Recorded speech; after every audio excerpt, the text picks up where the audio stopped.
Hello, good morning, my good folks. How are you doing today? This is Chance coming to you live from Texas. I hope you're having a blessed day. It's Wednesday, it's the middle of the week. And so I know many of you are already on your way to work. Some are getting ready for work.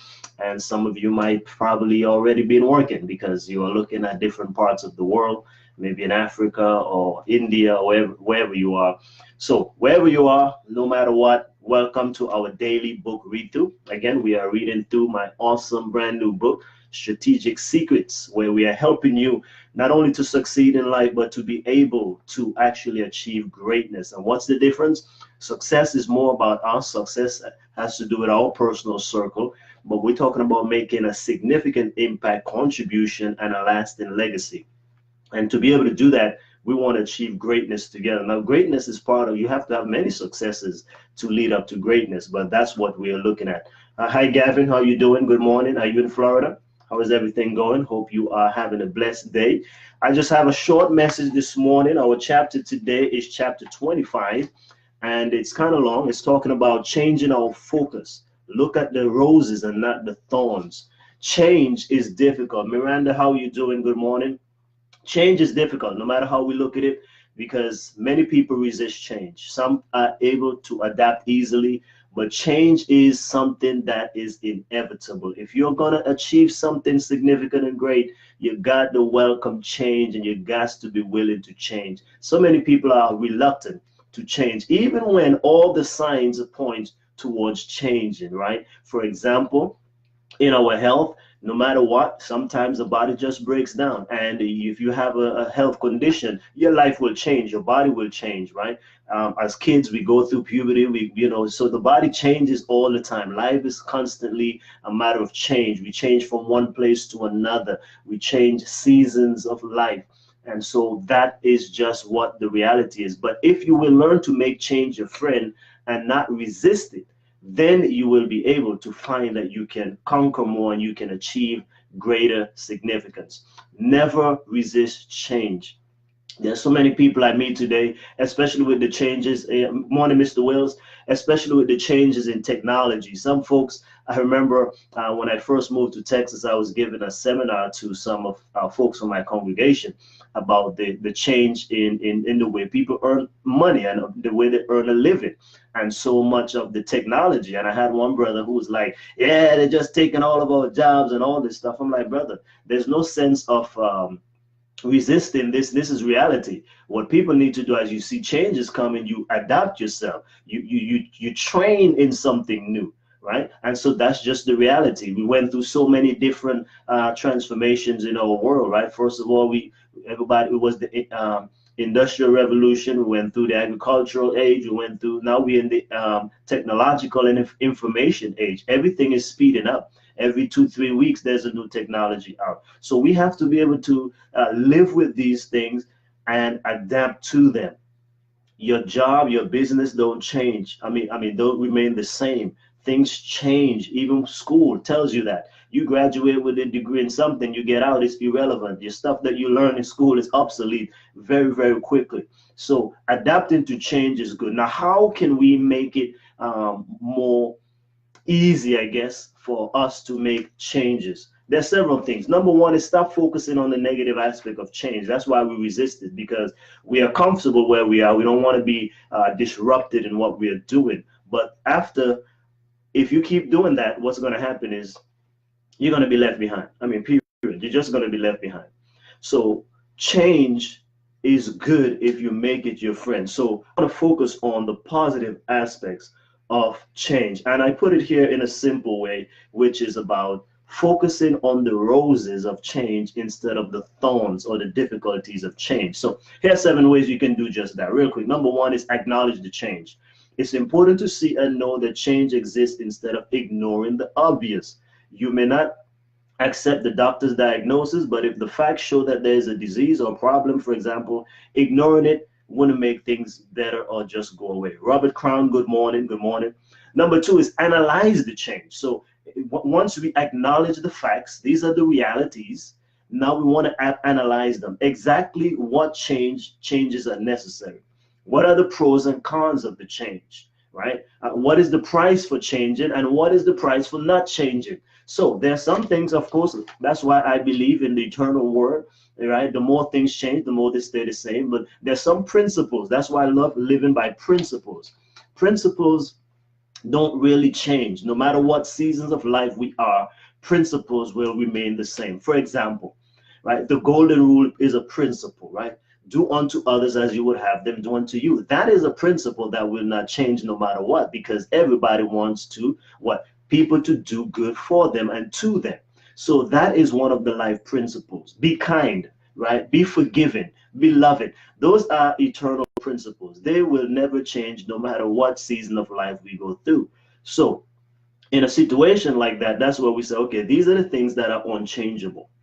The things that are changeable, if I don't change, what's the price? What is it going to cost me for not wanting to change? My organization, if we remain doing business this way, we might be obsolete. And that's why you see a lot of people going out of business, even the big of the bigs, right? We see that with AIG, and we see that with so many different companies, right? Even congregations. There's some churches that refuse to make adjustments and refuse to make changes, and they're closed. And schools are the same way. So you're seeing that all across the nation. We see some small business models, because they didn't adapt to technology, they're being killed. You look at Borders, you look at Barnes and Noble, even, Barnes and Noble is struggling right now because Amazon is killing them. Not only that, but they didn't plan for it. There's some like Family Life Christian bookstores. You notice Family Life Christian bookstores, where are they? The reality is, things change, and we didn't plan for these changes. And so therefore, we face now the realities of either becoming irrelevant, obsolete, or worse, we actually have to suffer some life-threatening conditions. We don't want to get to that point. So let's go on. Next is act on the change, right? Do something. Make a decision to do something about the change. After knowing what the change is and what it requires, then take action. Make a choice. Do something about it. So if your job, for example, you're not getting, promotions on your job, or you're not advancing, or you're not making the kind of funds you want to make, hey, make a change. Let's learn something new. Let's learn a new trade. Let's learn a new skill. Let's get a different degree or something like that. But don't just sit down and whine, oh, it's me. No. You got to do something different. Do something different. And number 4, this is what the last 3 or 4 chapters have been about. Pray about the change. Right? Submit it to God. Let God give you wisdom and directions on how to handle the change. And number 5 is get help. Get help. Don't go at it alone. Get help. Go see a counselor. Things are changing. You don't know how to deal with this. This is what the older folks say sometimes. I can't deal with this young generation. Okay, well, get help. Learn about how they actually, receive information. They're very tech savvy and so forth. So that's the reality. Now, we have to have balance. Don't get me wrong. So we're not saying all change. Remember, all change is not positive. So you have to, but still realities exist where, okay, we have to maybe learn how to blend both of these worlds.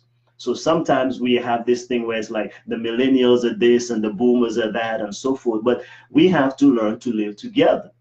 Because the millennials, the young folks need the older folks, and the older folks need the young folks. So there's no sense of fighting against each other. It's working with each other's strength. Okay. Number 6 is write down 7 blessings that can happen with this change, right? Because if we look, that's looking at the roses. What are the benefits of adapting to this change or this new reality? And then number 7 is simply leave the thorns and thistles alone. Why are we so obsessed with the ugly when the beautiful is that much better? It never ceases to amaze me just how programmed we are to automatically notice the negative things in life. So for example, everything may be going wonderful, but just this one thing that might be off track a little bit, and that's what we kind of hone in on. So the realities of the matter is, I want you today to look at the roses in your life, appreciate them, and leave the thorns alone, right? Don't focus on the thorns, because the reality is there are so many blessings that you're experiencing right now. So many blessings. Life could be worse. Sometimes we think that, oh, my situation is this or that. Listen, last night I have a dear sister for our church. you know, her husband was in the hospital. We had to go to the hospital kind of late at night. You're not in the hospital. You didn't spend the night in the emergency room, you know, and then she had to go home with and leave her husband there.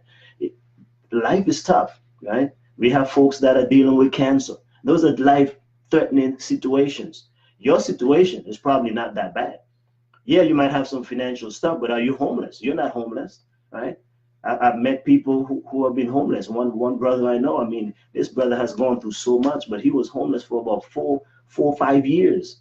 And praise God now, but I've never, even that individual, I've actually never met someone more resilient than this individual. 4 or 5 years of homelessness, and he stuck to it. He was, you know, he kept grinding, he kept doing his thing, and now he has a way decent job because he didn't lose hope, he didn't give up, and now he's able to be a blessing to so many people. So welcome change. Don't resist change, especially if it's inevitable and quite necessary.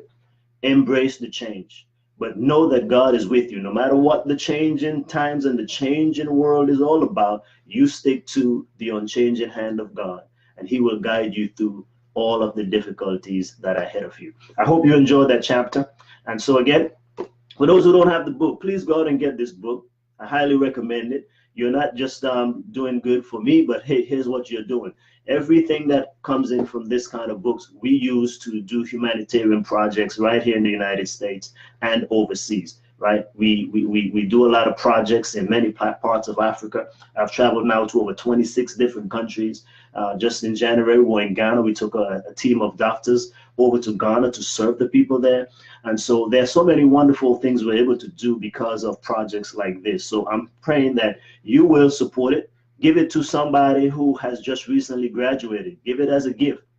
You can have it the hardcover, you can have it in soft cover or a digital version. Just go to Amazon, Barnes and Noble, your iBook store on Apple, whatever. It's pretty much available everywhere. So thank you for joining me today. I'm going to see you tomorrow. Okay. Please make sure you dial back in here at 7 o'clock, and God richly bless each and every one of you. Gavin, Miranda, Larry, Robert, thank you guys for coming in today, and share this video with others. Take care. Bye-bye.